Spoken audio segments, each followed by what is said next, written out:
Кратки најави за денес. Европеизација на Македонија. Дали сме на добар пат?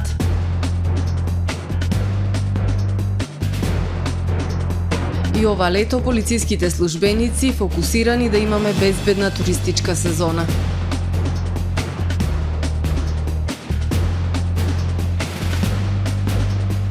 Се сертифицираат туристичките бизниси во Вевчани.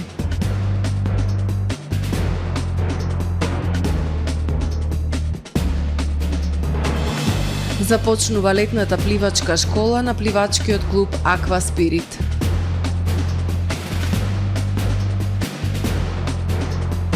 Од утре стапува на сила забраната за градежни работи во Охрид.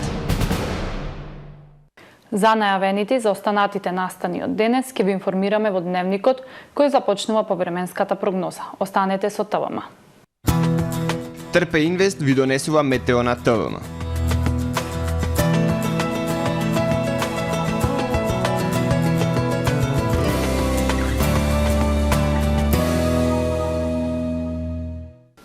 Денес во Охрид по невообичаено свежото утро и ниските утрински температури невообичаени за овој период од годината. Во текот на денот времето сончево и топло со максимални 26 степени Целзиусови. Во текот на ноќта кон сабота ќе биде ведро и свежо. Утре над најголем дел од Европа времето умерено облачно и нестабилно со дожд, грмотевици, поројни врнежи локално и ниски температури кои ќе бидат под повеќе годишниот просек за овој период од годината над британските острови, Пиренејскиот полуостров, во источна Европа и на југ на Апенинскиот полуостров времето претежно сончево. На Балканскиот полуостров во сабота умерено облачно и нестабилно време со дожд и грмотевици, на крајниот југ сончево со локална облачност и топло. Максималните дневни температури од 21 до 31 степени.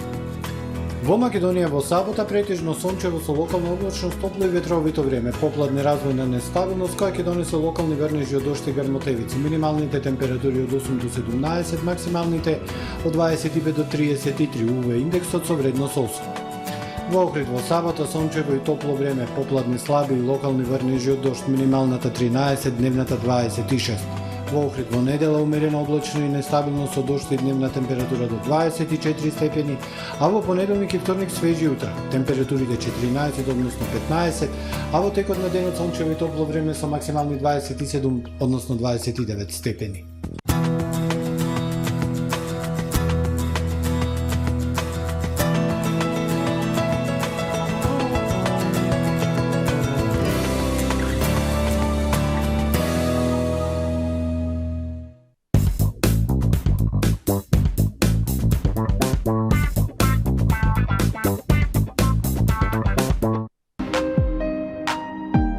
Ресторан Далга.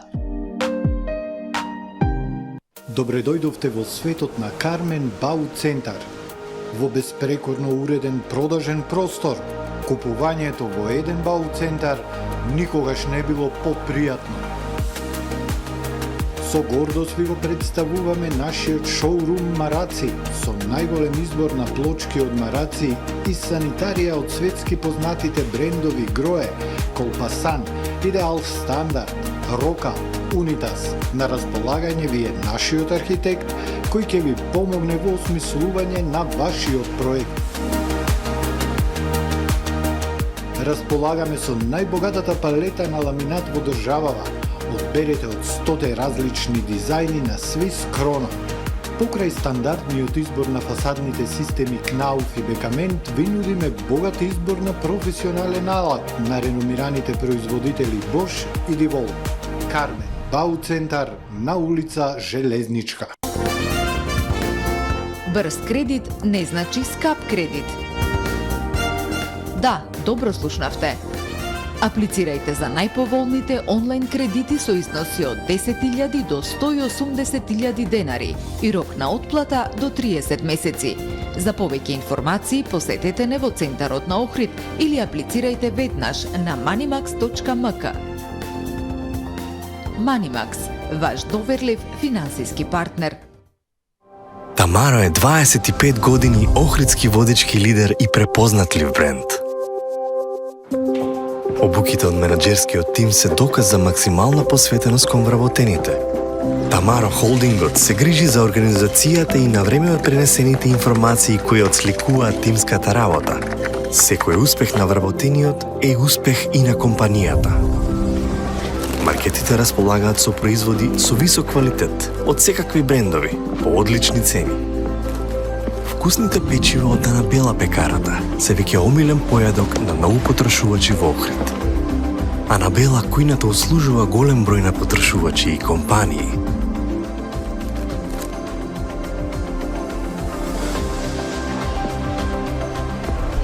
Рибарата е секогаш снабдена со најразлични видови на риба и морски плодови.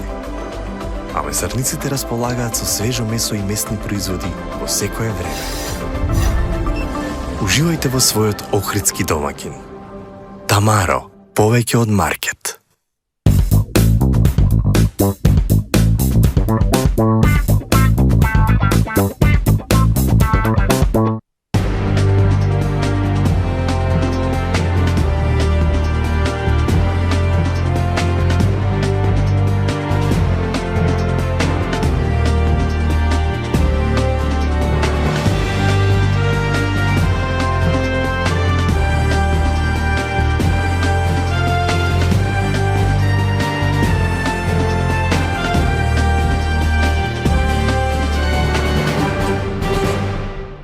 Добар ден, прво издание на Дневникот на ТВМ. Со стартот на туристичката сезона, зголемен и обемот на работа на полициските службеници. И ова лето, полициските службеници се фокусирани да имаме безбедна сезона во сите сектори, од сообраќајот, јавниот ред и мир и безбедноста, која се однесува на имотните деликти, информира Стефан Димовски, портпарол на СВР Охрид. СВР Охрид ги ангажира сите своји ресурси охриѓани да имаат мирно и безбедно лето во сите аспекти на општественото живење. За да се реализира ова, пресудна ќе биде соработката меѓу граѓаните и полицијата, велат од СВР Охрид. Од секторот со апел до граѓаните на поголема внимателност кон своите вредни предмети на плажите, заклучување на возилата на паркинзите. Во оваа насока своји активности ќе има и одсекот за превенција, од каде планираат низа средби со граѓаните и низ непосредни разговори со цел укажување на потребата од подобра заштита на личните предмети, особено во време на сезона.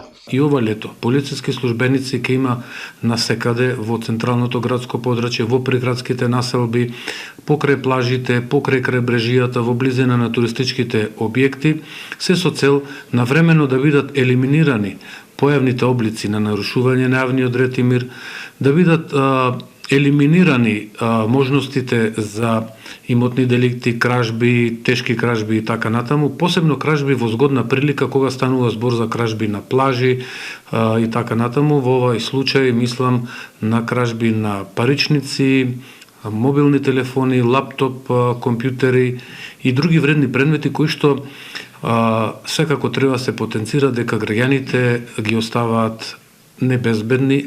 Летово активна ќе биде и велосипедската полициска патрола, која ќе патролира низ централното градско подрачје, низ плажите и крајбрежјето. Нивна цел пред се ќе биде спречување на кражби по плажите и паркинг просторите и фаќање на сторителите на овие казнени дела.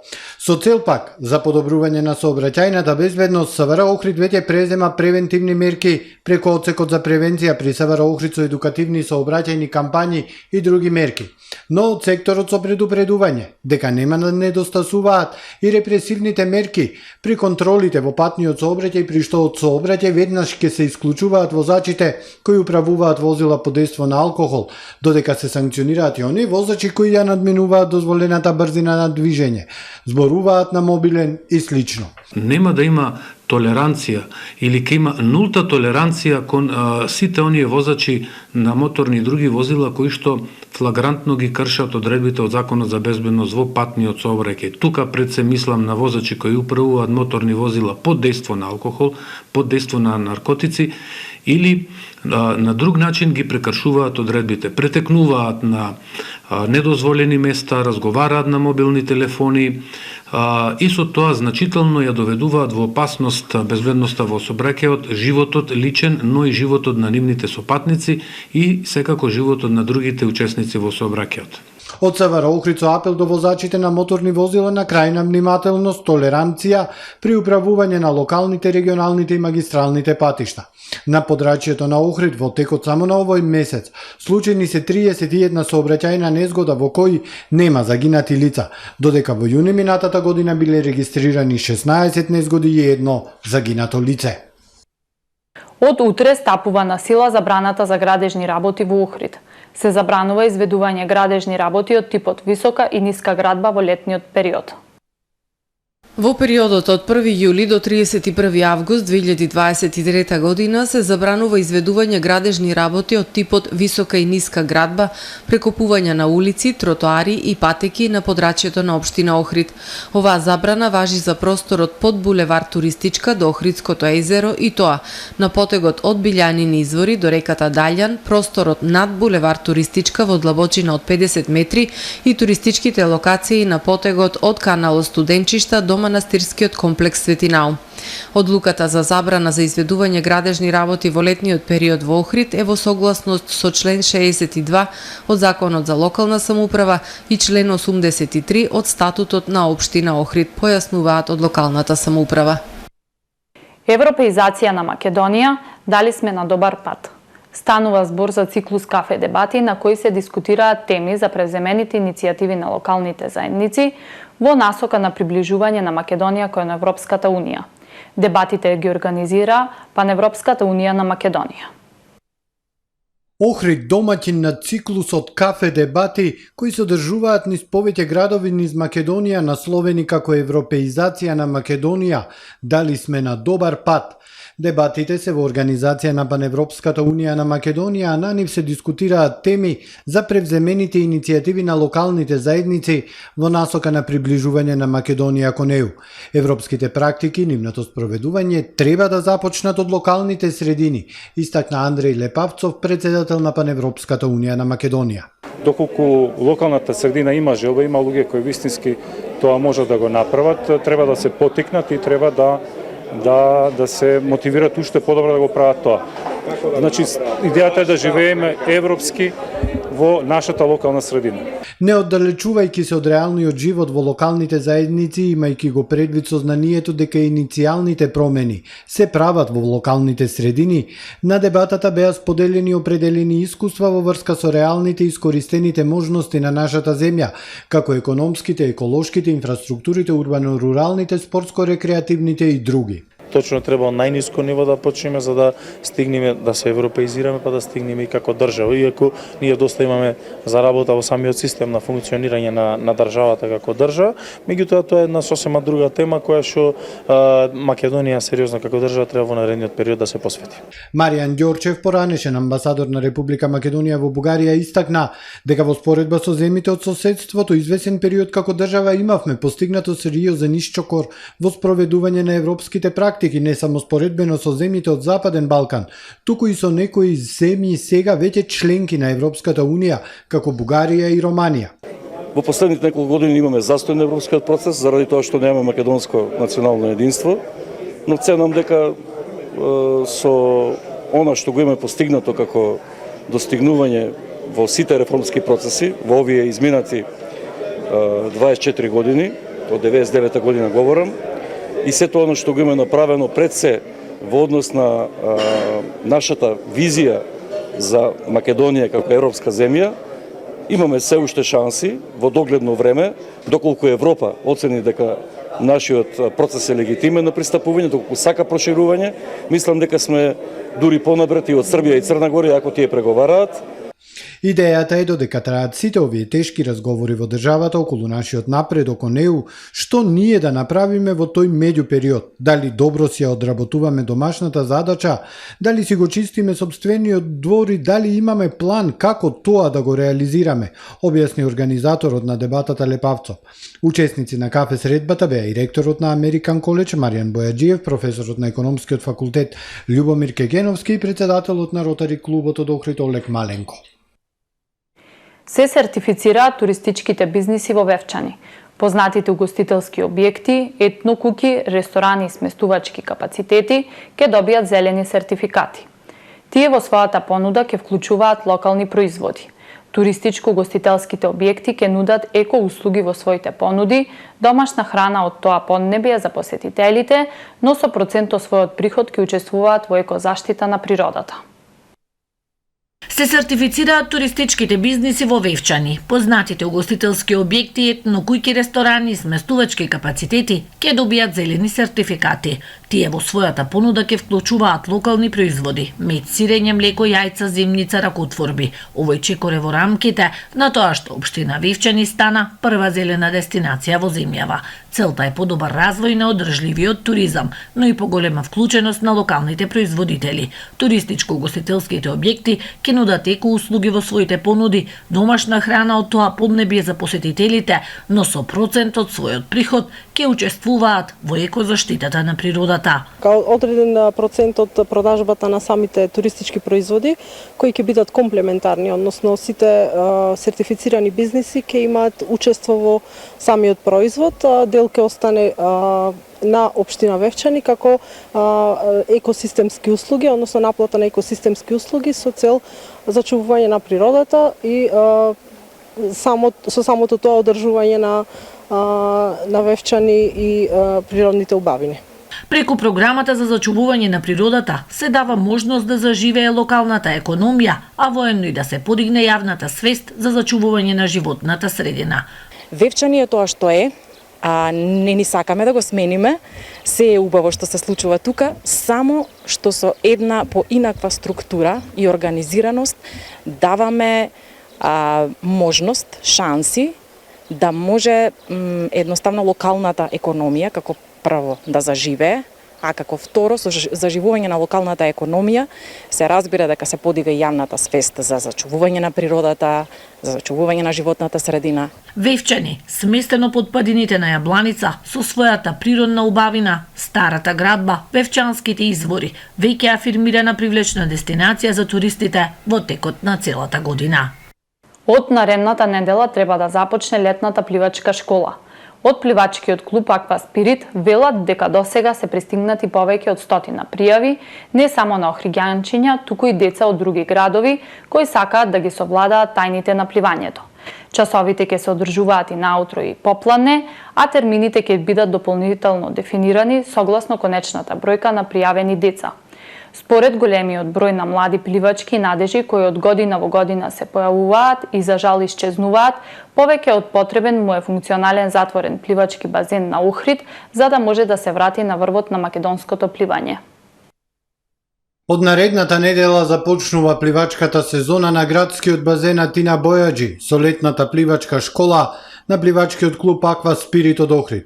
Досега се пристигнати повеќе од 100 пријави не само на охриѓанчиња, туку и на деца од други градови. Не младите покрај тоа што ќе ги совладаат тајните на пливањето и ќе го подобрат психофизичкото здравје, за нив загарантирана е и забавата. Денес знаеме со новиот стил на живот, децата повеќе време го поминуваат во неприродна седечка, лежечка позиција, да речам, нели, со тие нови средства што ги користиме, телефони и такви паметни уреди. Години на назад искуството ни кажува дека дечињата тука како со самото доаѓање тие стануваат дел од еден систем, од една заедница каде што се дружат, разменуваат искуства, другаруваат. Можам да кажам дека еден голем дел од нашата школа, можеби повеќе од 20% од дечињата се од надвор од нашата општина, значи доаѓаат најмногу од Скопје, меѓутоа имаме и од странство и така натака, значи навистина едно така искуство кое што е надвор од она што значи секојдневие на едно дете, училишна клупа, дома. Пливачкиот клуб Аква Спирит функционира од 2019 година и веќе за оваа сезона пријавени се повеќе од 100 деца. Ке се работи со деца од 5 години па нагоре, но можност ја имаат и возрастните лица кои сакаат да научат да пливаат и рекреативно да се занимаваат со овој спорт, да влезат во водите. Во малиот базен ке се работи со најмладата старосна група, почетници од 5 до 9 години, додека во големиот базен ке тренираат полупливачите и пливачите. Тројца тренери ке се грижат за одржување на часовите, вели Славчо Цветковски, еден од тренерите. Голем број пливачки таленти во овие 4 години сретнале тренерите на Аква Спирит. Велат огромна е потребата од затворен базен, бидејќи за сериозно занимавање со пливањето потребен е континуитет во тренажниот програм. процес. Базенот тука работи само 2 месеци, а после нема каде да продолжиме, пошто базенот не е се уште во изградба, а импровизираме по хотели, по хотелски базен. Мислам дека голем бенефит би имал градот Охрид, пошто има доста надежни дечиња и Охрид би се вратил на врвот на пливањето во Македонија, ако не е пошироко. Термините за часовите по пливање ќе бидат дополнително дефинирани во зависност од бројот на пријавени деца. Часови ќе има и предпладне и попладне. Цената за цело лето до крај на август изнесува 3000 денари, доколку во школата членуваат 2 или повеќе деца од исто семејство, ќе следува и попуст. Следуваат многу надпревари и изненадувања, потенцираат од клубот Аква Спирит. Од утре забрана за движење на тешки товарни возила за време на викенд. Стартува летниот режим на сообраќај на државните патишта во земјава. Од утре 1 јули до 31 август на државните патишта во земјава се воведува летен времен режим на сообраќај со кој се забранува движење на тешки товарни возила со вкупна маса над 15 тони за време на викендот и за денови при екстремно високи температури. Забраната се однесува за следните термини: петок од 17 до 22 часот, сабота од 9 до 18 часот и недела од 9 до 22 часот. На магистралниот пат А2 делница Скопје-Охрид-Скопје се забранува движење на тешки товарни возила чија вкупна маса преминува 7,5 тони за време на викендите во следните интервали: петок од 15 до 22 часот, сабота од 7 до 12 и од 18 до 24 часот и недела од 7 до 22 часот. Во продолжение да ги погледнеме и вестите од светот. Полицајецот одговорен за смртта на 17-годишниот тинеџер во париското предградие денеска доби кривична пријава за убиство со умисла. Тој сега е во истражен затвор, стои во соопштението на француското обвинителство. Повеќе од 660 лица се апсени во Франција во насилните немири поради убиството на алжирскиот тинеџер. Во некои градови преземени се превентивни мерки за да се избегнат нови инциденти, односно воведен е полициски час од 21 или 22 часот навечер до 6 часот наутро, а во некои градови дури и до понеделник. Немири избувнале и во Брисел, предизвикани од убиството на 17-годишниот малолетник во париското предградие Нантер. Во главниот град на Белгија синоќа приведени биле 30 на малолетни учесници во демонстрациите. Демонстрантите во Брисел се собрале како одговор на повикот на социјалните мрежи да се излезе на улица како во Франција, изјавила портпаролката на полицијата. Туристот кој го изглаби своето име и името на неговата девојка на зидот на Колосеумот во Рим бил фитнес инструктор кој живее во Велика Британија, но по потекло бил бугарин, објави Mail Online. 27-годишниот Иван Димитров, кој исто така го носил и името Иван Хокинс, беше фатен на камера како ги издлабува зборовите Иван плюс Хейли 23 на Колосеумот со низа од клучеви. Mail Online тврди дека Иван, кој по потекло е од Ловеч, Бугарија, работел како фитнес тренер во Бристол, но и како доставувач. Снимката со настанот беше објавена на веб страницата Reddit и брзо стана вирална. Само на YouTube е прегледана над 220.000 пати. Крајно е срамно и знак за голем недостиг на култура, турист да грди едно од најпознатите места на светот и дел од историското наследство, рекол министерот за култура на Италија. Иван се соочува со парична казна од најмалку 15.000 евра и до 5 години затвор доколку биде осуден во Италија. Лидерите на 27-те членки на Унијата на дводневниот самит во Брисел најавија дека ќе преземат долгорочни обврски за зајакнување на безбедноста на Украина. Воената поддршка за Украина мора да биде долгорочна, изјавил високиот представник на Европската Унија за надворешна политика и безбедност Јозеп Борел, и дека новите обврски може да се додадат на постојната поддршка на Унијата како што е Европскиот фонд за мир, од кој се финансирани милијарди евра за оружје за Украина и за обука на украинските војници. Борел сугерирал дека Европската Унија може да формира одбранбен фонд за Украина по моделот на мировниот фонд. Украинскиот претседател Володомир Зеленски преку видеоврска се обратил на Собирот на Европската Унија и побарал дополнителна воена помош, особено за напредни борбени авиони, како и членство на неговата земја во НАТО. Повеќе од 100 луѓе починале во последните 2 недели во Мексико поради високите температури кои во некои делови од земјата достигнале приближно до 50 степени Целзиусови, потврдила владата, нагласувајќи опасноста од последователни топлотни бранови. Според наодите на Министерството за здравство, топлотниот удар бил идентификуван како примарна причина за смрт проследено со дехидрација. 3-неделниот топлотен бран ја оптоварил електричната мрежа при што направена е рекордна потрошувачка на електрична енергија, а во некои области била прекината и наставата. Изминатите денови температурата на воздухот се намалила откако почнала сезоната на дождови, но во северниот дел на Мексико се уште превладува топлото време. Во градот Акончи во средата били измерени рекордни 49 степени Целзиусови. Почитувани гледачи, ова е се во првото издание на Дневникот на ТВМ. Ви благодарам што не следите. Имајте пријатен ден.